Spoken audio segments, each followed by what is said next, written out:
Jason, how are you today? I'm doing well. How are you? I'm good too. I'm really excited. We have two of our well-known colleagues here, Kenzie Adams and Sophie Gravy. Kenzie here, Sophie here. Welcome, you guys. Thank you. Thanks for dressing up, Kenzie. Oh, always. Anything for you guys. Apparently you didn't get the leggings email. Well, I'm wearing my special American East Public Health shirt. You both look amazing. Thanks you. for being here. Of course. You're our second guests for the staff discussion. Okay. So we'll just open it up with kind of a real basic question about, I'll start with Kenzie. How did you come to work at the Peer Center? Like, can you talk a little bit about your path getting here and like how long you've been here and what you love about the Peer Center?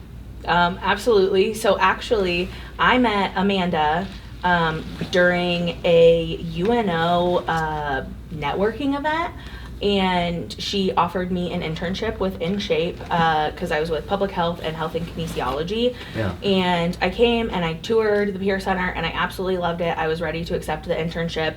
And then I was offered the internship of my dreams with One World. So I did take that internship. But then when graduation came around, I saw that the Peer Center was hiring. One World was not going to hire me. So then I decided to apply for the job. And I have been here for almost 3 years, and I wouldn't change any of it for the world. I love this place. We love you. Thanks. Thanks for getting here and being here. Of course. You're amazing. Sophie, maybe kind of the same thing. Like, how did you get to work at the Peer Center? How long have you been here? Yeah. What do you love about the Peer Center? So I just do everything that Kenzie does. Kenzie and I actually met in college. I did not meet Amanda at an internship opportunity, but I saw the case coordinator position and I said, I don't know if I want to do that. And then Kenzie applied for it and was like, they're hiring for a couple people. And I said, maybe I'll do that. So then I applied, and we started 2 weeks apart. And so I've been here for almost 3 years too. But I'm really grateful that I ended up here. I thought this wouldn't be kind of the work I wanted to do, but it definitely is. I love getting to know the clients and getting to help people, and I love the Peer Center because everyone's kind of a little bit of a freak here, positive connotation. Amen. Indeed. Yeah, we got a lot of good weirdness at the Peer Center. Good weird. As we say. Absolutely. No bad weird. Yes. Jason, I'll let you take over here All right. momentarily. I was just curious, what got you into public health initially? Because mental health was not what you first gravitated towards. You kind of ended up here. Yeah. So what was it about public health that... Oh, I love public health with my whole heart. I actually was thinking about becoming like an English teacher. I wanted to be in education.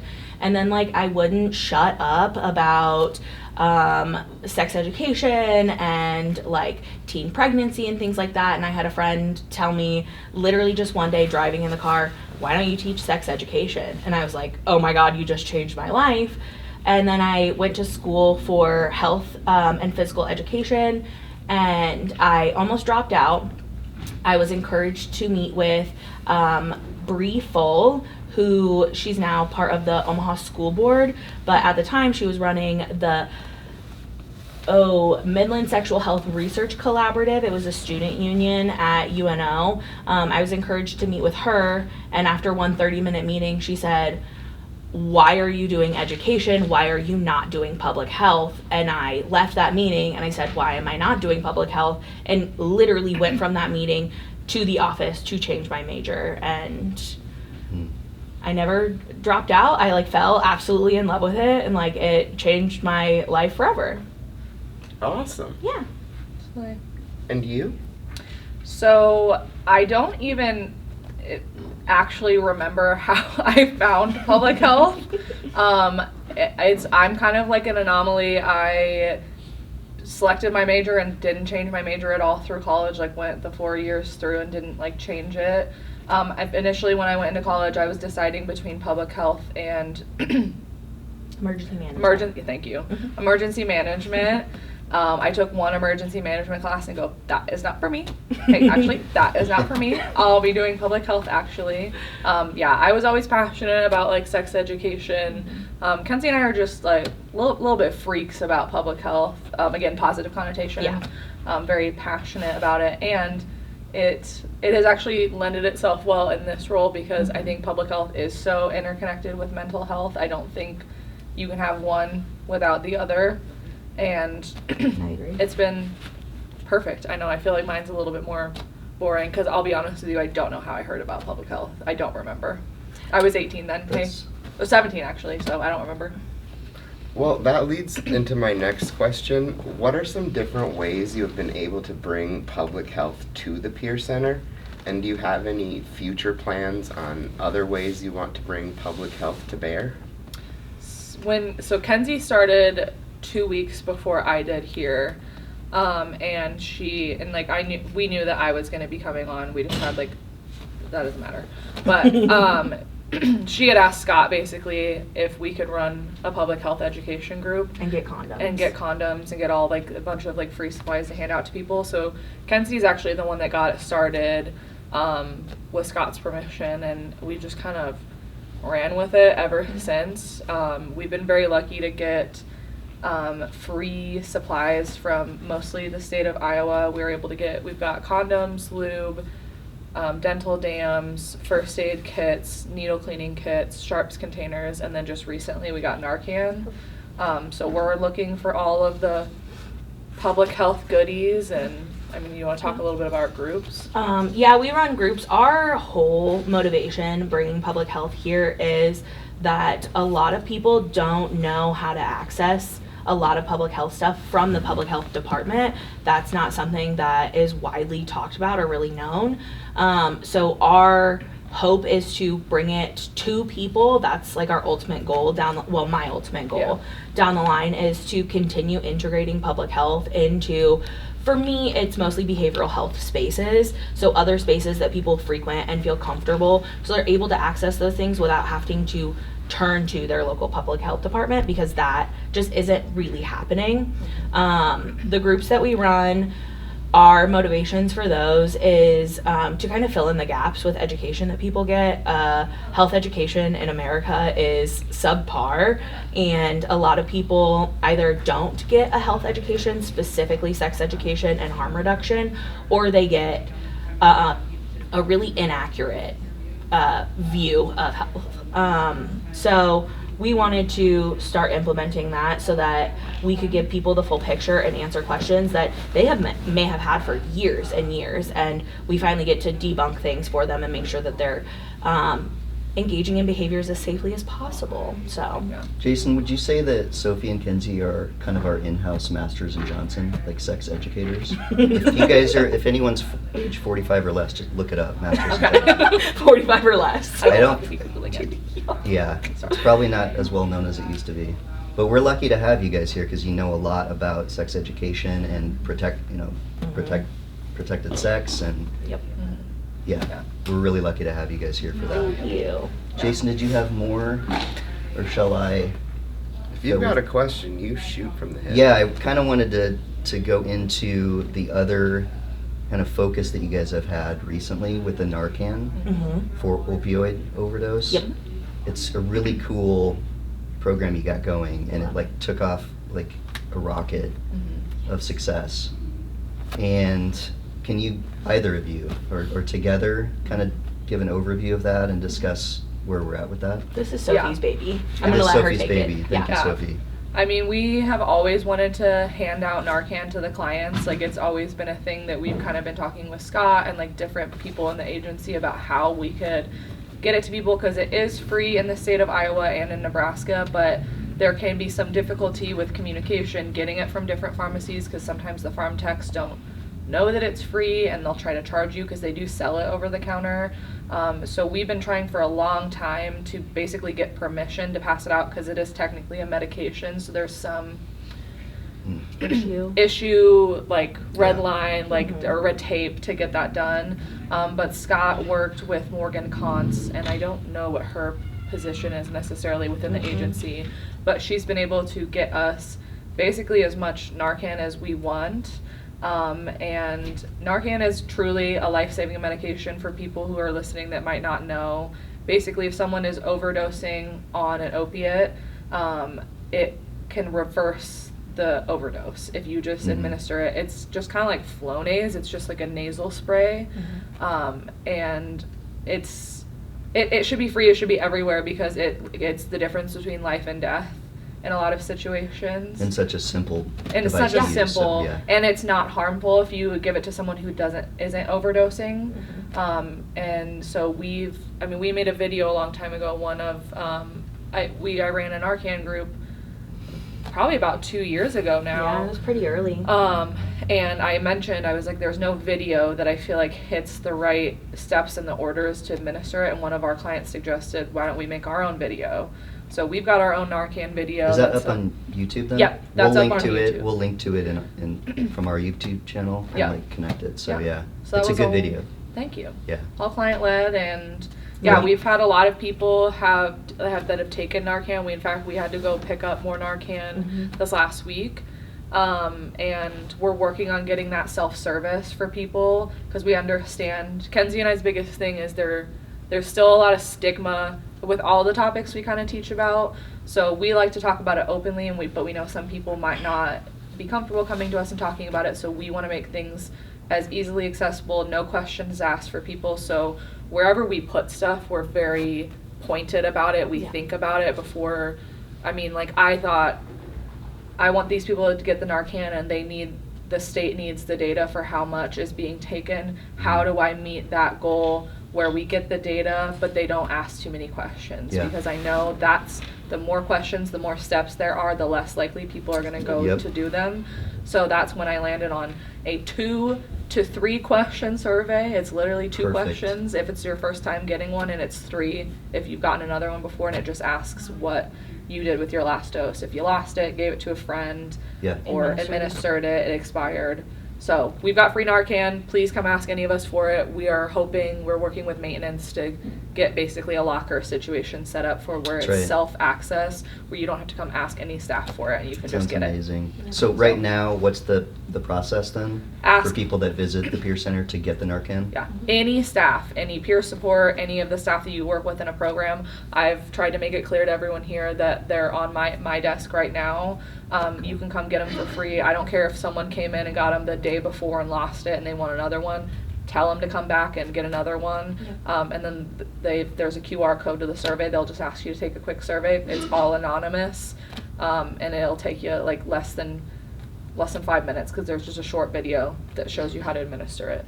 Wonderful, guys. Easy peasy. It's such a sweet project. Thank you for implementing it, Yeah. and it's making a huge impact here. Yeah. Like Really hope so. it's only been like 3 weeks, hasn't it? Yeah. Yeah. It's Yeah. already been amazing. Yeah. So It's awesome. great work, Thank you. Jason. And I wonder if you'd like to take this time to also maybe mention fentanyl test strips and where we're at with that and what needs to happen. Yeah. I mean, Yeah, we are really frustrated. The state of Iowa deems fentanyl test strips as drug paraphernalia. It puts a lot of people's lives at risk, and it is really disheartening that the state of Iowa is not hearing the recovery community that this is something that we desperately need. I know that we have gotten a lot more involved in our local politics here at the Peer Center, and that is something that Scott is feeling really passionate about fighting for. Our ultimate goal is to be able to provide everything that people need in order to use safely, whether that be the Narcan needle cleaning kits, fentanyl test strips. We would love to be able to do a syringe exchange program someday, but right now we are just fighting the state government. So, limited by the law. yep. So there is a bill, I probably should have written it down before, maybe we can like type it in post, I don't know if you guys do that, but there is a current bill in the Iowa Senate to legalize fentanyl test strips in like to basically declassify them as not drug paraphernalia, so we could carry them, and as soon as we have the legal go ahead, I mean, I know I would buy them with my personal money and have them here. As soon as like we're allowed to carry them, Kenzie and I will find a way to get them here and pass Wonderful. them out. Good. We're feeling really passionate about both Narcan and fentanyl test strips because those are two things that have really shown to reduce opioid overdoses. It is really important for people to, first of all, know what is in the substance that they're using, and second of all, be able to do something if them or somebody else were to overdose. So that is, we just really want to make it as safe as humanly possible for our friends who are using to be able to use as safely as they can. Nobody should ever feel like they can't come to us because they are using. Like, this is a safe space. We want to make sure that everybody here is okay and, you know, lives to see another day whether they're using or not. Yep. Indeed. Jason, did you know that fentanyl test strips existed? Did I know they existed? Yeah, I didn't know. So this is Oh, like, really? yeah, I didn't know it was like a thing that you could Mhm. test for. So Yep. Yeah. another reason why we're lucky to have you guys here, because maybe there's other folks that didn't know that. I Yeah, could be the yeah. only person in Council Bluffs that doesn't know that, but No, I'm sure you're I think not. it's, We'll see. yeah, I think it's pretty uncommon, especially in like the populations that we serve, to like know Yeah. about all these new things that are coming out. That's another reason that we like take our public health stuff so seriously and like really try and have an open conversation, because stuff is changing all the time. I mean, the opioid crisis is only like a 30-year-old crisis, which sounds like a long time, but in the grand scheme of things, it's not. Right. It is a baby, and there are a lot of professionals out there trying to make sure that we can lower those numbers of overdose deaths, and it's our job as public health professionals to then bring that to the public that needs it.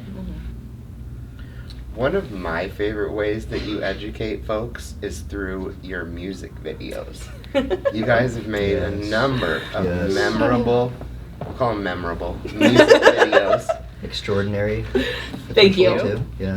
What is your favorite that you've done thus far? And do you have anything in the pipeline that we could be looking forward to? Should we say our favorite on 3? Sure, do you think it's the same? Yes. 3, 2, 1. Tobacco Heartbreak. It's so good. Yes. It is a cinematic masterpiece. Yes, it is. It's It's our first all original. Yep. We wrote it. AI didn't write it, guys. We wrote that. Was this the one at the Omni? Outside Yeah. of the Omni? Yeah, the one that you watched us film. And the Omni Center, for everyone watching, was the previous location of the Peer Center before we moved here in late October. Yep. We were there for a few years, I think, Yep. right? Yeah. Yep. 2 or 3 years. So. And Yeah. you were brand new, was. and we started getting up to our shenanigans outside the Omni Center. Yeah. Yeah. We like to switch it up every once in a while. We don't like the same background constantly. Yeah. And I'm sure we were slow dancing or something, and like you're It was like a watching sight. us from It was a above. sight. Yeah, You we took always over are. that courtyard, that Yep. concrete courtyard down there, and just did your thing. Oh, yeah. It was cool. When we record our music videos, I just encourage everybody to stay away. Sophie becomes a little bit of a menace. She's got a vision and she wants to execute it, and she will like knock down anybody in her way to get it. Well, so yes, 100%. she's an artist. Yeah, so She is Tobacco indeed. Heartbreak, favorite one. Absolutely. We do have a song called Reverse It, about reversing an opioid overdose. Yes. And we've had that song actually recorded for a while, but our will to record a music video has been low, but we're getting our gears going. We actually ordered some mullet wigs that we were hoping would be here Yay. today Yep. so we could wear them for the interview, but Yeah. unfortunately We they are didn't not plan here very yet. well. We Something did to not look plan. forward to. Yes, For so sure. we'll have that recorded soon. Yep. And just like stay tuned because it'll be a lot of fun. I'm Yep. sure I'll do the worm at some point. She always does. Yes, horribly, of course. I'm not moving. I'm just kind of worming in place. Yeah, it's really good. And we're hoping to debut it at our next public health group. We've Yep. taken a little bit of a break. Yeah. So we're hoping to come back full swing, making absolute fools of ourselves. So we're very excited. Yes. Okay, you guys wear a lot of hats. Community support workers, public health gurus, self-proclaimed STI queens, and case bad. managers. My question is, what percentage of your time do you estimate you spend bullying your coworkers? As much as possible. Percentage wise, I'm Well, gonna I don't say 70? There's an 8-hour day. yeah. So From- every time he walks back. So during like the open peer center business hours, bullying Jason in particular, we're getting probably about 30 minutes in. Mhm. And then after 3, he's gone for a little bit doing rides. But probably from like 4 to 5, it's like pretty consistent harassment. Yeah. So, what, an hour and a half to 2 hours of our day? So 25%? I feel like that's a fair amount. Yeah. And I probably get 3/4 of that. Yeah. So, yeah, Oh, yeah. I've become accustomed to it, and And you're back here with us it more just often. kind of like flows through me now, Mhm. and then out of me. Yeah, Yeah. Kenzie and I have never claimed to be It nice. doesn't even, Mm-mm. yeah. We use all of our niceness doing our job, so we have to get the meanness out on you too. Yeah. Well, I we have just- to be trauma informed with the clients, but we don't have to be We trauma can informed handle with it, you can't guys. we, Jason? I just wanted to get the admission on film. Oh, mean, we're- Sham. oh, did you think that we weren't gonna admit it? Did you think we're ashamed of it? I mean, we're going to therapy for it, but Together, couples therapy. Yeah, but through that, we've learned to deal with it. Oh, thank And, goodness. Yeah, a lot we're, of distress tolerance. we're survivors of your Well, buckle Yeah. up because You're it's only onslaught. going I was gonna say we're not gonna stop. no, and we're prepared for that. So, I guess we can kind of wrap things up here. I think, Jason, unless you have some more material that you do want to throw out, You know, and we can. I have 2 more questions, kind of random. Okay. Love that. They're actually both for Kenzie. Oh no. Kenzie, did you secretly think that Sophie's last pair of glasses made her look like a serial killer? No, I actually really liked her last pair of glasses. I truly did. These took a little time to adjust, but I'm loving them. I've always loved them, but it took some time to adjust. I did really like her last ones with the thin frames. I saw Jeffrey Dahmer every time I looked at her. Okay. For months. Well, Just- I think that has more to do personality-wise than the glasses. Yeah. And the violence. Yeah, for sure. Physical violence. Which I would never stoop to. No. Just want that We on could put a record. survey on the YouTube channel for this episode of what do people think Sophie looks like with these new glasses. I love Like her new fashion glasses. designer, Are you just saying that so I don't hate serial you? killer. No, I love your new glasses. Gotcha. Thank you. I love them too. Everyone says they make me look like I should be like a fashion designer and be evil. Yes. Be an evil fashion designer. I love that like for Cruella you. DeVille, Mhm. fashion designer. Maybe in your Okay. past life. Yeah. They look great. I like them Thank too. you.